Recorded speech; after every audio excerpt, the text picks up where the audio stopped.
બધા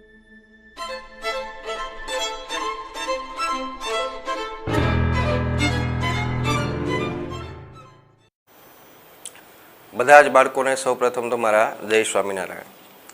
તો બાળકો, આપણે ચેપ્ટર નંબર 1 રસાયણ વિજ્ઞાનની પાયાની સંકલ્પનાઓ જે છે એ સ્ટાર્ટ કરેલું છે. એમાં લાસ્ટ લેક્ચરની અંદર આપણે મિશ્રણ કોને કહેવાય અને મિશ્રણના બંને પ્રકાર, સમાંગ અને વિષમાંગ મિશ્રણ, એ બંને જે છે આપણે જોયેલા છે અને બંનેના ઉદાહરણ છે એ પણ મેં તમને આપેલા છે. ત્યારબાદ આપણે નેક્સ્ટ જોવા જઈ રહ્યા છીએ શુદ્ધ પદાર્થો.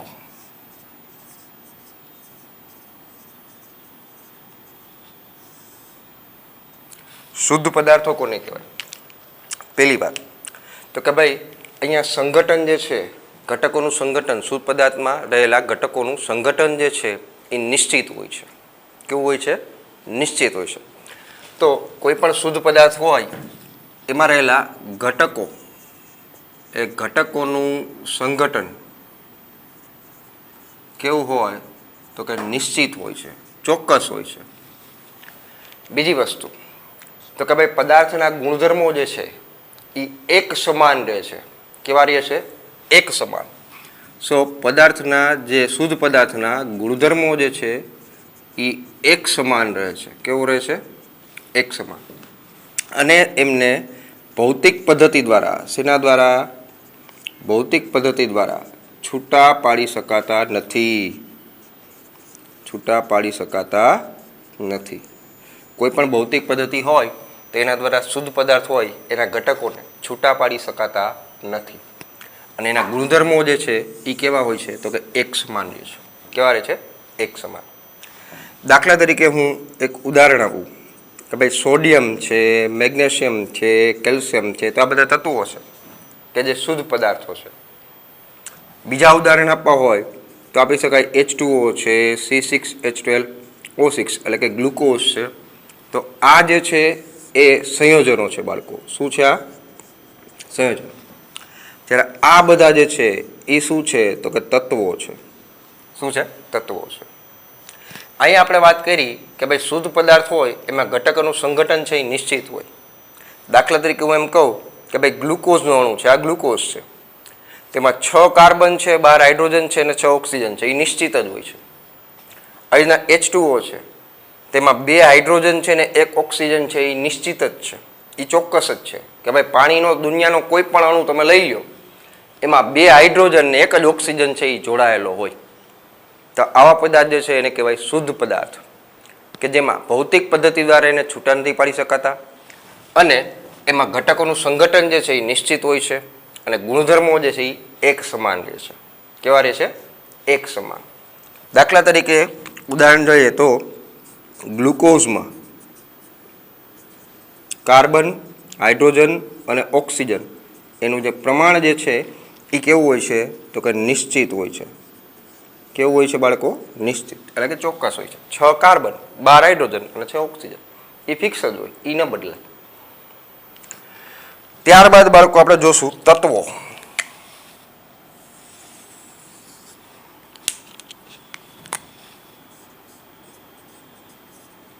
જેને ઇંગ્લિશમાં કહેવાય એલિમેન્ટ્સ. ખ્યાલ આવે છે બાળકો? તત્વો જે છે બાળકો એ કોઈ પણ એક જ પ્રકારના પરમાણુ અથવા અણુના બનેલા હોય. શું? એક જ પ્રકારના પરમાણુ અથવા અણુના બનેલા હોય. તત્વો જે છે એ એક જ પ્રકારના પરમાણુ અથવા અણુના બનેલા હોય છે.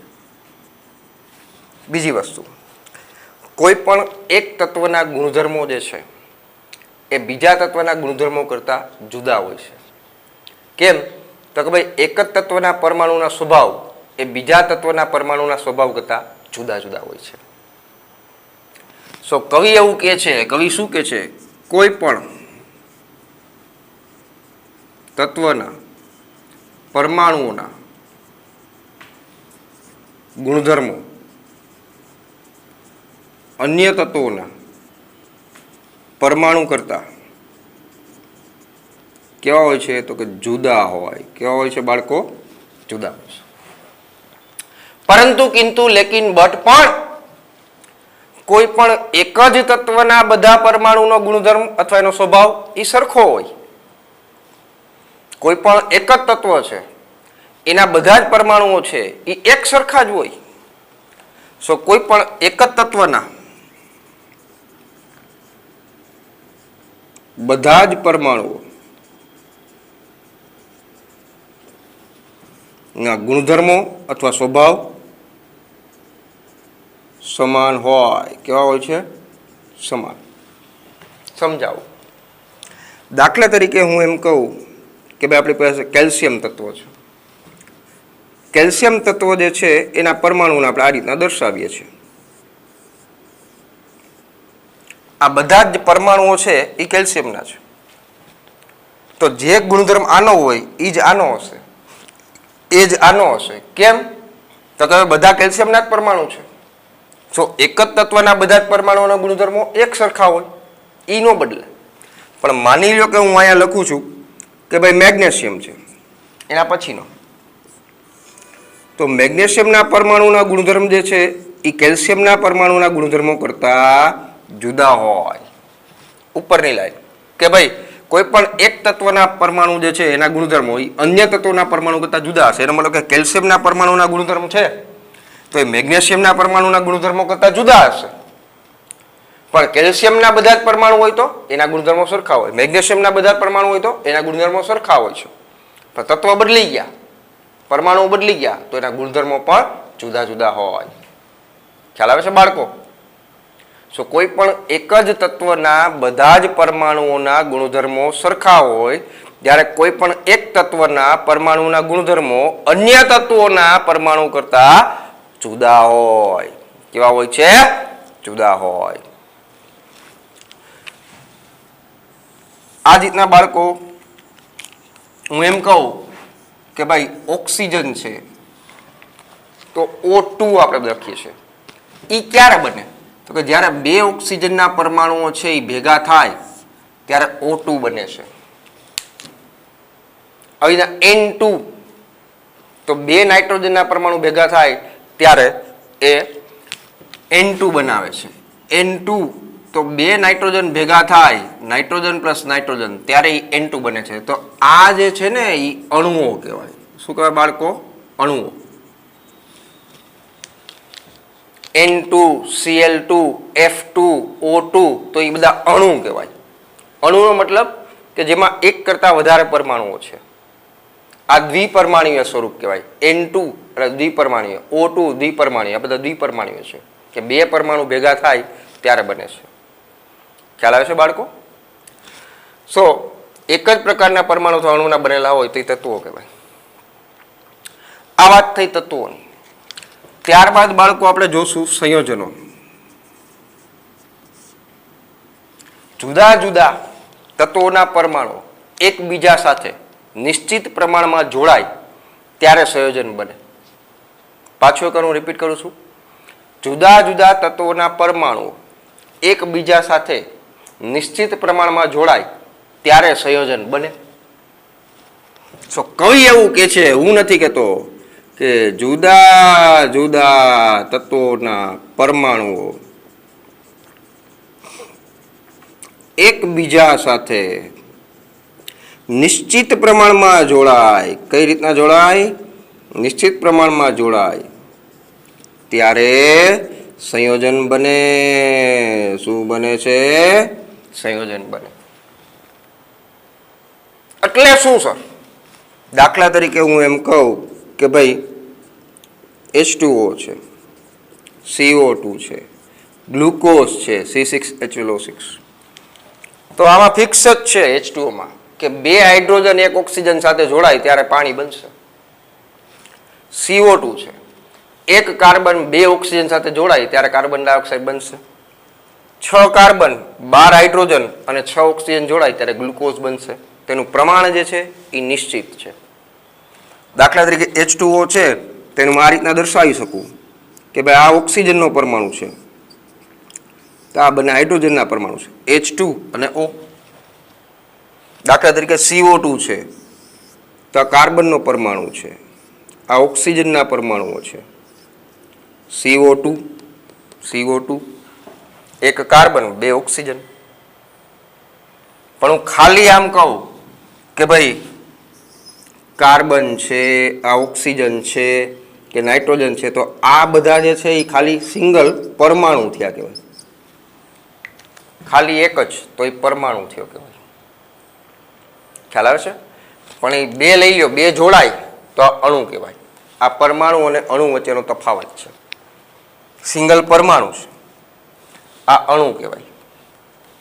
ખ્યાલ આવ્યો? અને આમાં પ્રમાણ છે એ નિશ્ચિત છે. કઈ રીતના નિશ્ચિત છે? તો કે બે હાઇડ્રોજન છે અને એક ઓક્સિજન છે, તો 2:1. એક કાર્બન છે, બે ઓક્સિજન છે, તો 2:1. બે કાર્બન, સોરી, બે ઓક્સિજન, એક કાર્બન, બે હાઇડ્રોજન, એક ઓક્સિજન. પ્રમાણ જે છે એ નિશ્ચિત છે. ખ્યાલ આવે છે બાળકો? તો આ હતું તત્વો, સંયોજનો અને શુદ્ધ પદાર્થો. શુદ્ધ પદાર્થો ઘટકોનું પ્રમાણ નિશ્ચિત હોય છે, સંગઠન જે છે એ નિશ્ચિત હોય છે, ગુણધર્મો એક સમાન છે, ભૌતિક પદ્ધતિ દ્વારા છૂટા ના પડે. તત્વો કોઈ પણ એક જ પ્રકારના પરમાણુ અથવા અણુના બનેલા હોય. કોઈ પણ તત્વોના બધા જ પરમાણુ છે એના ગુણધર્મો જે છે એ એક સમાન જ હોય. તત્વ ઈનો છે તો એના ગુણધર્મો બધા સરખા હશે. તત્વ બદલી જાય તો કેલ્શિયમના પરમાણુના ગુણધર્મો મેગ્નેશિયમના પરમાણુના ગુણધર્મો કરતાં જુદા હોય. પણ બધા જ મેગ્નેશિયમના પરમાણુ હોય તો એના ગુણધર્મો એક સમાન હોય. અને સંયોજનો ક્યારે બને? જ્યારે ક્યારે પણ જે જુદા જુદા પરમાણુઓ છે એ એકબીજા સાથે નિશ્ચિત પ્રમાણમાં જોડાય ત્યારે એ સંયોજન છે એ બનશે. ખ્યાલ આવે છે બાળકો? તો બધા જ બાળકો જે છે આમનો સ્ક્રીનશોટ છે એ લઈ લો. બરાબર?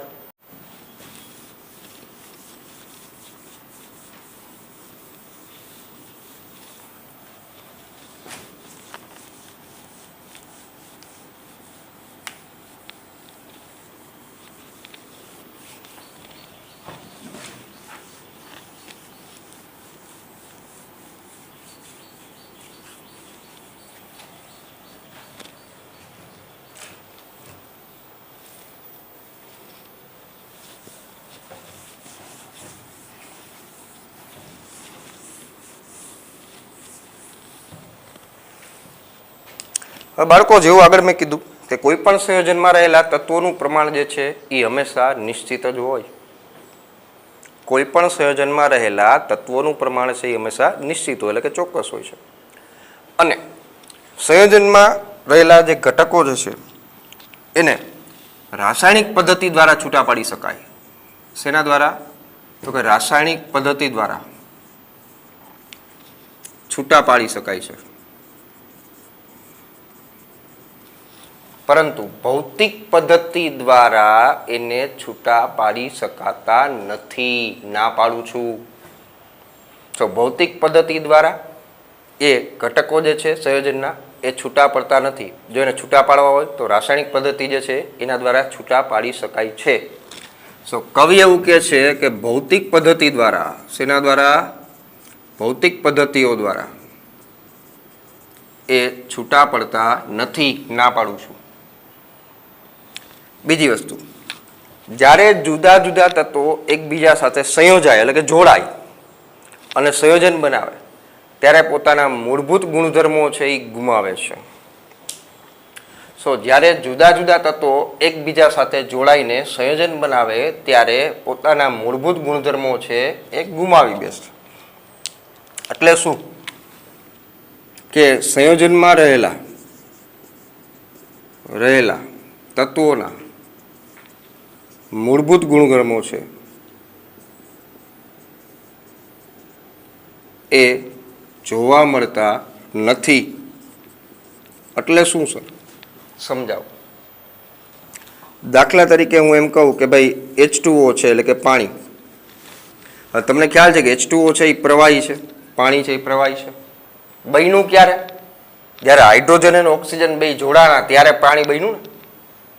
તો ભાઈ હાઇડ્રોજન છે એ વાયુ છે, ઓક્સિજન છે એ પણ વાયુ છે. આ બંને વાયુ છે પણ એ બે ભેગા થઈને જ્યારે પાણી બનાવે એ કેવું આવે છે? પ્રવાહી. બીજી વાત, હાઇડ્રોજન છે એ દહનશીલ છે. કેવું છે? દહનશીલ એટલે સળગી ઉઠે એવું, એટલે દહનશીલ કહેવાય. આ દહનશીલ છે. ત્યારે ઓક્સિજન છે એ દહન પોષક છે. કેવું છે? દહન પોષક. એટલે શું સર? દાખલા તરીકે શૂન્ય અવકાશ હોય જેમાં ઓક્સિજન ના હોય તો એમાં તમે દિવાસળી સળગાવો તો એ નહીં સળગે. કેમ? તો કે ઓક્સિજન નથી. તો સળગાવવા માટે ઓક્સિજન છે એ જરૂરી છે. સો ઓક્સિજન છે એ દહન પોષક છે અને H2 છે એ દહનશીલ છે, એ સળગી ઉઠે છે.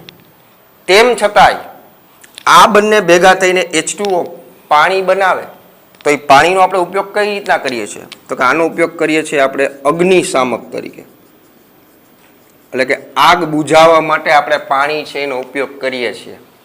એનો મતલબ એમ થયો કે હાઇડ્રોજન અને ઓક્સિજન જ્યારે બંને ભેગા થઈ પાણી બનાવે છે ત્યારે પોતાના મૂળભૂત ગુણધર્મો છે એ ગુમાવી બેસે છે અને નવા જ ગુણધર્મો છે એ જોવા મળે છે. હાઇડ્રોજન દહનશીલ છે, ઓક્સિજન દહન પોષક છે, તેમ છતાંય બંને ભેગા થઈ પાણી બનાવે ત્યારે પાણીનો આપણે ઉપયોગ કરીએ છીએ અગ્નિશામક તરીકે. અને બીજું મેં તમને કીધું કે આ બંને વાયુ સ્થિતિમાં છે, વાયુ અવસ્થામાં છે, પણ એ બંને ભેગા થઈને પાણી બનાવે તો એ કઈ અવસ્થામાં જોવા મળે છે? પ્રવાહી અવસ્થામાં. ટૂંકમાં કહી શકાય કે સંયોજનમાં રહેલા તત્વો જે છે પોતાના મૂળભૂત ગુણધર્મો છે એ ગુમાવી બેસે છે જ્યારે એ સંયોજનમાં જોડાય ત્યારે. ખ્યાલ આવે છે બાળકો? સો આ હતું સંયોજન કે જેને કહી શકાય કે રાસાયણિક પદ્ધતિ દ્વારા એ ઘટકો છે સંયોજનના એને છૂટા પાડી શકાય છે. ભૌતિક પદ્ધતિઓ દ્વારા એ છૂટા પડતા નથી. ખ્યાલ આવે છે બાળકો?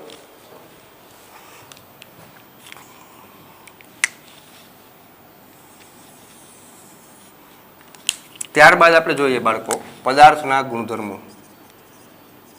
જુદા જુદા ગુણધર્મો, ભૌતિક ગુણધર્મો, રાસાયણિક ગુણધર્મો, જથ્થાત્મક ગુણધર્મો. એમાં પહેલા આપણે જોશું ભૌતિક ગુણધર્મો. એવા ગુણધર્મો કે જેમાં પદાર્થનું સંઘટન બદલ્યા વગર એ માપી શકાતા હોય તો એવા ગુણધર્મોને કહેવાય ભૌતિક ગુણધર્મો. પાછું કરું કહું છું, એવા ગુણધર્મો કે જેમાં પદાર્થનું સંઘટન બદલ્યા વગર જેને માપી શકાતા હોય આવા ગુણધર્મોને કહેવાય ભૌતિક ગુણધર્મો. કે પદાર્થનું સંઘટન બદલ્યા વગર માપી શકાય આવા ગુણધર્મોને કહેવાય ભૌતિક ગુણધર્મો.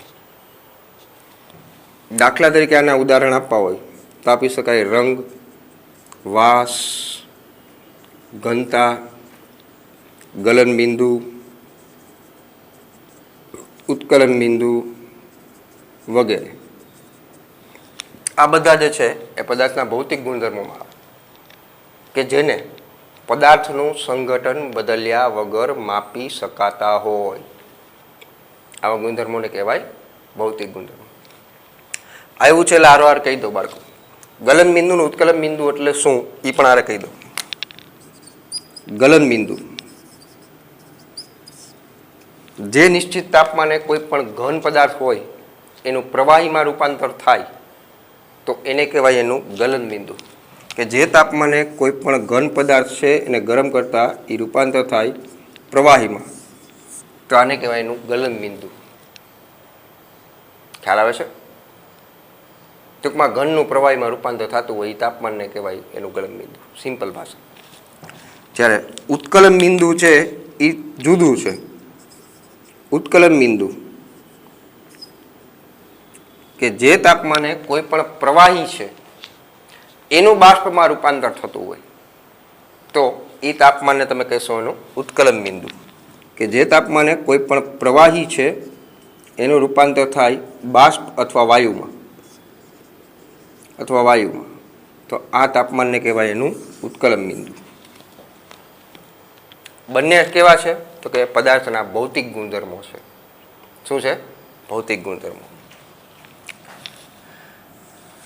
જ્યારે બીજા પ્રકારના ગુણધર્મો છે એને કહેવાય રાસાયણિક ગુણધર્મો.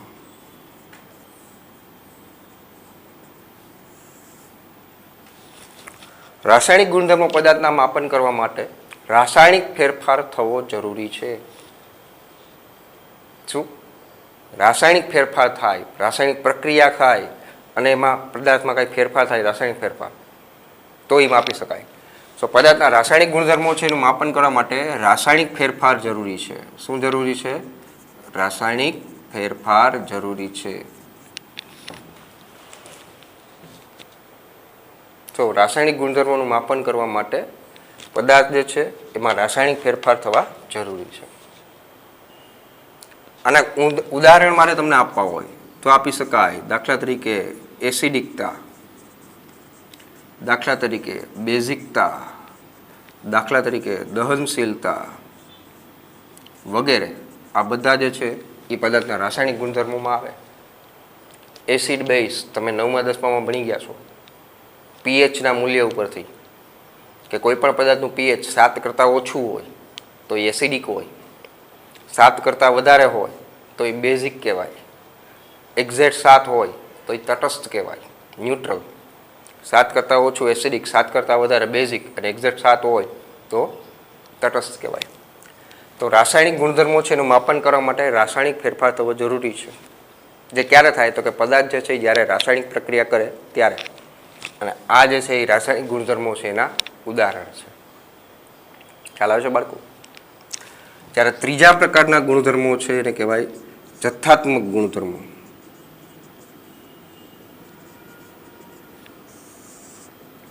પદાર્થના એવા ગુણધર્મો કે જે દ્રવ્યના જથ્થા પર આધાર રાખે, દ્રવ્યના જથ્થા પર આધાર રાખે, આવા ગુણધર્મોને કહેવાય જથ્થાત્મક ગુણધર્મો. એવા ગુણધર્મો કે જે પદાર્થના અથવા દ્રવ્યના જથ્થા પર આધાર રાખે. દાખલા તરીકે દળ. કોઈ પણ પદાર્થ છે એમાં જેમ જેમ તમે વધારો કરતા જાઓ, ઉમેરો કરતા જાઓ, એમ એનું દળ જે છે એ વધતું જાય કે નહીં? તો દળ જે છે એ દ્રવ્યના જથ્થા ઉપર આધાર રાખે છે તો એ જથ્થાત્મક ગુણધર્મ કહેવાય. એ રીતના કદ, જેમ જેમ જેમ એનું પ્રમાણ જે છે તમે વધારતા જાઓ, દાખલા કોઈ વાયુ હોય એનું પ્રમાણ છે એ વધતા જાઓ, તેનું કદ જે છે એ એક્સપાન્ડ થશે. તો એનો મતલબ એમ થયો કે દ્રવ્યના જથ્થા ઉપર આધાર રાખે છે. તો દ્રવ્યના જથ્થા ઉપર આધાર રાખતા ગુણધર્મો હોય એને તમે કહી શકો છો જથ્થાત્મક ગુણધર્મો.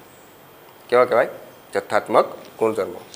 અને રાસાયણિક ગુણધર્મોનું માપન કરવા માટે રાસાયણિક ફેરફાર થવો જરૂરી છે. આ રાસાયણિક ગુણધર્મોનું ઉદાહરણ છે. આ જથ્થાત્મક ગુણધર્મો અને આ ભૌતિક ગુણધર્મો. ગલન બિંદુ, ઉત્કલન બિંદુ કોને કહેવાય એ મેં તમને સમજાવેલું. અને અહીંયા સંયોજનમાં આપણે વાત કરી કે રાસાયણિક પદ્ધતિ દ્વારા જે છે એનું છૂટા પાડી શકાય, પણ ભૌતિક પદ્ધતિ દ્વારા એ છૂટા પડતા નથી. અને જ્યારે જુદા જુદા તત્વો એકબીજા સાથે જોડાય અને સંયોજન બનાવે ત્યારે પોતાના મૂળભૂત ગુણધર્મો ગુમાવી બેસે. જેમ કે ઉદાહરણ આપ્યું H2O. પાણી છે એ પ્રવાહી છે, જ્યારે હાઇડ્રોજન અને ઓક્સિજન વાયુ છે. હાઇડ્રોજન દહનશીલ છે એટલે કે સળગી ઉઠે, ઓક્સિજન દહન પોષક છે. તેમ છતાંય બંને ભેગા થઈને પાણી બનાવે ત્યારે શું થાય તો કે પાણીનો ઉપયોગ આપણે કરીએ છીએ આગ બુઝાવવા માટે, અગ્નિશામક તરીકે આપણે ઉપયોગ કરીએ છીએ. તો ચાલો બાળકો ફરી પાછું બધા આ જે છે એનો સ્ક્રીનશોટ છે પાડી લ્યો.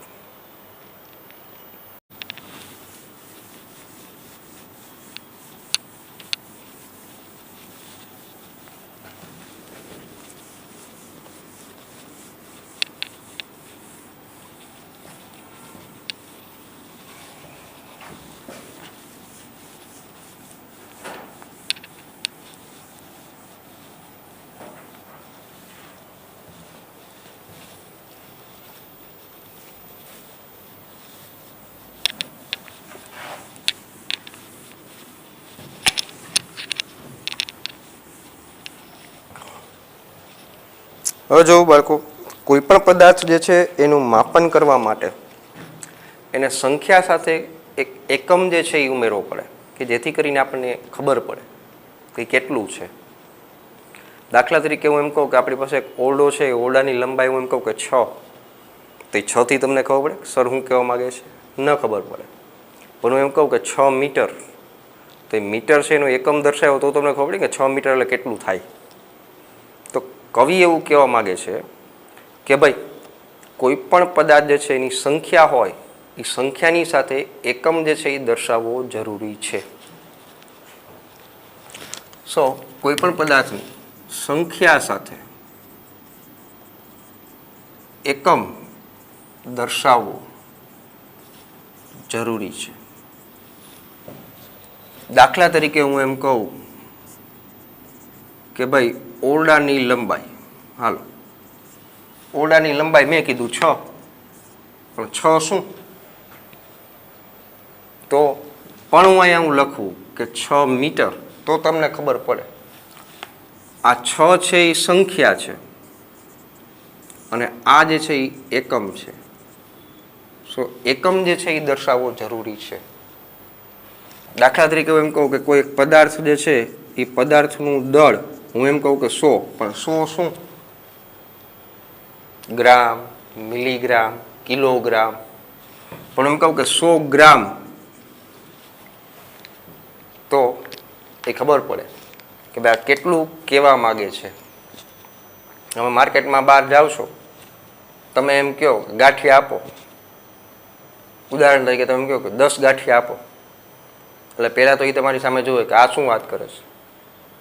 પણ એમ કહો કે 10 ગ્રામ, 10 કિલોગ્રામ, તો કંઈક એને ખબર પડે ને કે આમાં કવિ કેટલું કહેવા માગે છે.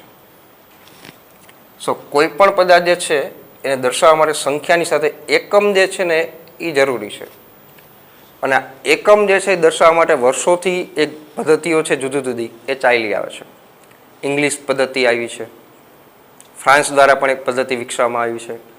પણ હાલમાં જે ઉપયોગમાં લેવાતી પદ્ધતિ જે છે એ પદ્ધતિને કહેવાય SI પદ્ધતિ, જે સ્વીકાર્ય છે. SI ને કહેવાય સિસ્ટમ ઇન્ટરનેશનલ.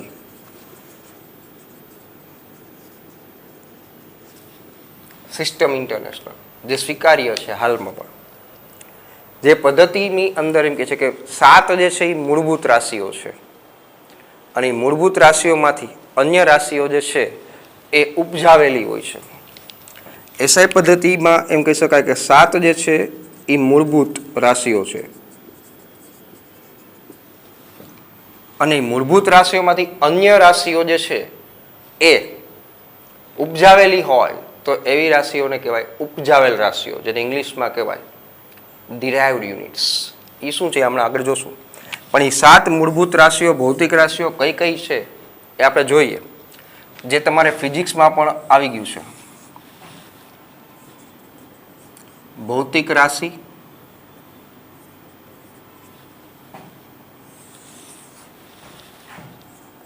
એ રાશિની સંજ્ઞા,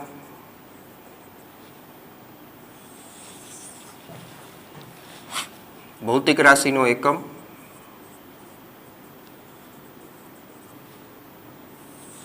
ભૌતિક રાશિનો SI એકમ અને SI એકમની સંજ્ઞા. તેનું ટેબલ જે છે એ તમને આપેલું છે, પણ એ 7 કઈ કઈ છે એ આપણે જોઈએ. પેલી વાત કરીએ તો છે પદાર્થનું દળ. દળ જે છે એ રાશિની સંજ્ઞા છે M, અને સાથે સાથે ઇંગ્લિશમાં પણ લખતો જાઉં છું, દળને કહેવાય માસ. ભૌતિક રાશિની સંજ્ઞા M. આનો SI એકમ છે એ છે કિલોગ્રામ, જેની સંજ્ઞા છે kg. આ પહેલી ભૌતિક રાશિ થઈ. પદાર્થનું દળ, રાશિની સંજ્ઞા M, એનો SI એકમ કિલોગ્રામ અને SI એકમની સંજ્ઞા kg. બીજી ભૌતિક રાશિ જોઈએ, લંબાઈ, જેને ઇંગ્લિશમાં કહેવાય લેન્થ. લેન્થ એટલે કે લંબાઈ. આનો જે રાશિની સંજ્ઞા છે એને દર્શાવાય L વડે.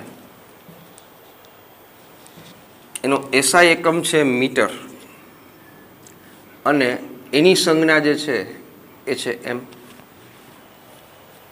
મીટર. લંબાઈ. ત્રીજું છે બાળકો એ છે સમય, જેને આપણે કહીએ છીએ ટાઈમ. એને જે સંજ્ઞા જે છે એની એ છે small T, time, small T. એનો એસઆઈ એકમ છે એ છે સેકન્ડ, જેને દર્શાવાય SEC વડે. ખાલી એસ બતાવો તો બી ચાલે છે, સેકન્ડ.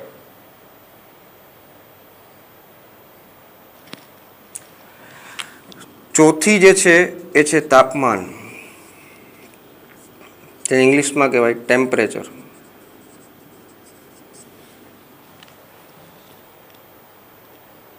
આ જે છે એની સંજ્ઞા કેપિટલ ટી, રાશિની સંજ્ઞા.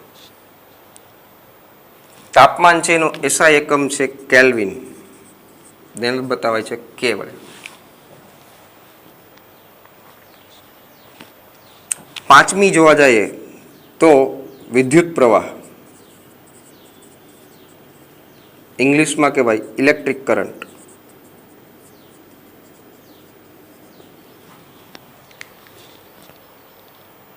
જેની રાશિની સંજ્ઞા છે આઈ, તમારા ફિઝિક્સમાં આવશે. આનો એસઆઈ એકમ છે એમ્પિયર, જેને દર્શાવાય છે એ વડે, એમ્પિયર. છઠ્ઠું જે છે જ્યોતની તીવ્રતા, જેને કહી શકાય લ્યુમિનસ ઇન્ટેન્સિટી.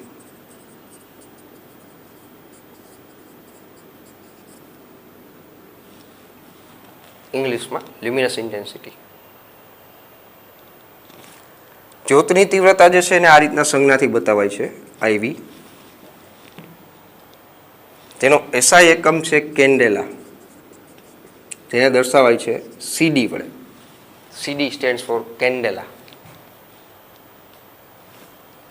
તો દરેક જે છે દળ, માસ, લેન્થ લંબાઈ, સમય ટાઈમ, તાપમાન ટેમ્પરેચર, વિદ્યુત પ્રવાહ ઇલેક્ટ્રિક કરંટ, જ્યોતની તીવ્રતા, જેને કહેવાય લ્યુમિનસ ઇન્ટેન્સિટી.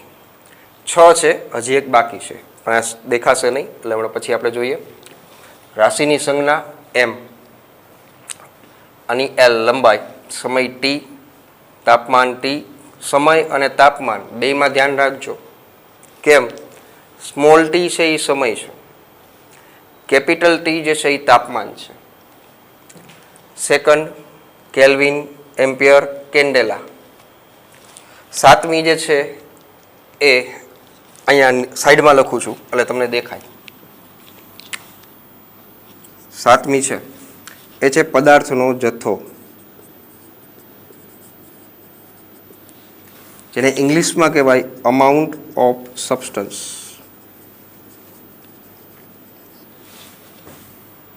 જેને સંજ્ઞા છે N, દર્શાવાય છે મોલ. એનો એસઆઈ એકમ જે છે એ મોલ છે, જેને આ રીતના બતાવી શકાય છે. સો ટોટલ 7: દળ, લંબાઈ, સમય, તાપમાન, વિદ્યુત પ્રવાહ, જ્યોતની તીવ્રતા, પદાર્થનો જથ્થો. આ જે છે દરેકની રાશિની સંજ્ઞા M, L, T કે small T, capital T, I, IV અને N. દરેકના રાશિનો એસઆઈ એકમ, દળનો કિલોગ્રામ, આનો લંબાઈનો મીટર, સમયનો સેકન્ડ, તાપમાનનો કેલ્વિન, વિદ્યુત પ્રવાહ એમ્પિયર, જ્યોતની તીવ્રતા કેન્ડેલા, પદાર્થનો જથ્થો મોલ. અને આ જે છે દરેકના એસઆઈ એકમની સંજ્ઞા kilogram, small m, second, kelvin, ampere, CD candela અને મોલ. તો આ જે ટેબલ છે બાળકો એ તમને ખ્યાલ હોવો જોઈએ, જે તમારે ફિઝિક્સની અંદર પણ આવી ગયો છે. અને એની આગળ આપણે વાત કરી કે કોઈ પણ સંખ્યા જે છે એની સાથે એકમ જે છે એ દર્શાવવો જરૂરી છે, કારણ કે એકમ વગર ખબર ન પડે. SI પદ્ધતિને કહેવાય સિસ્ટમ ઇન્ટરનેશનલ પદ્ધતિ. આ જે 7 છે એ મૂળભૂત રાશિઓ છે અને આના પરથી અન્ય રાશિઓ છે એ ઉપજાવવામાં આવે તો એને કહેવાય ઉપજાવેલ રાશિ. જે શું છે એ આપણે નેક્સ્ટ લેક્ચરમાં જોશું. આજના લેક્ચરમાં જે કાંઈ પણ બી ત્રણેય ગુણધર્મો કરાવ્યા, ભૌતિક ગુણધર્મો, રાસાયણિક ગુણધર્મો, જથ્થાત્મક ગુણધર્મો, એની પહેલાં આપણે જોયું સંયોજનો કોને કહેવાય, તત્વો કોને કહેવાય, શુદ્ધ પદાર્થો કોને કહેવાય.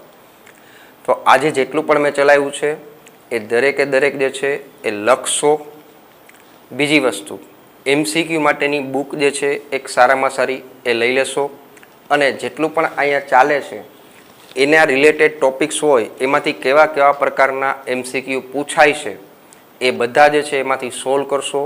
ધોરણ 11 જે છે એ આખું એમાં તમારે થિયરી બેઝ નથી જવાનું, તમારે MCQ છે એ કરવાના છે.